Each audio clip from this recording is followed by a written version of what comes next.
Ay, okay na yun ma'am. Mahalaga, nakaabot ka sa trabaho mo. Sige, thank you po. Subscribe na. You're welcome po.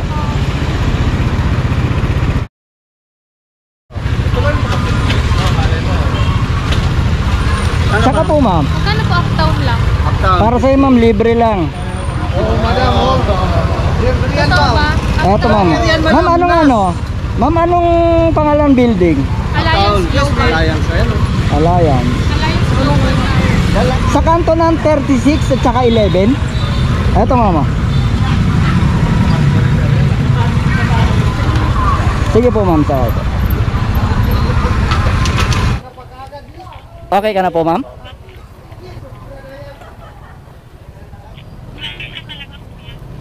Opo ma'am.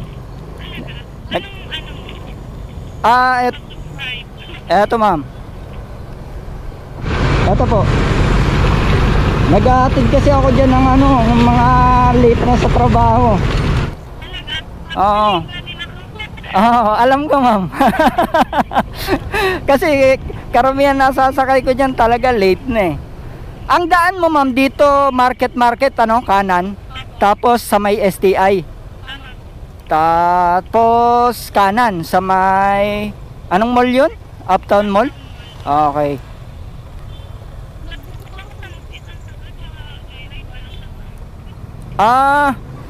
Kasi ma'am rush hour kasi.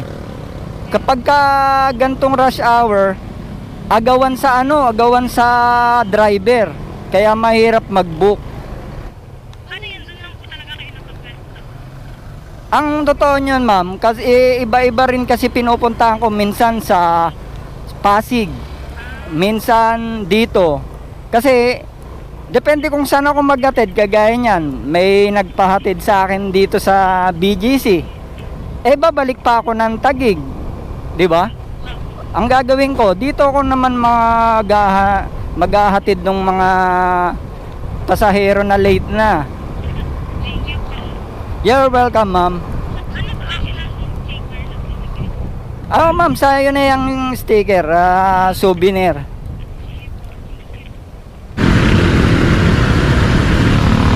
Dito yun, ma'am, ano? Tapos kakanan.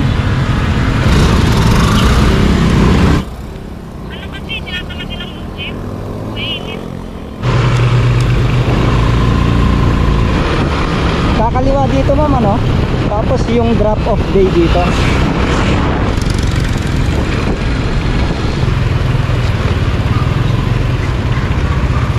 Okay. You're welcome po. Ayaw mo talaga kuya kahit panis ka? Ay, okay na yun ma'am. Mahalaga, nakaabot ka sa trabaho mo. Sige, thank you po. Subscribe na. You're welcome po.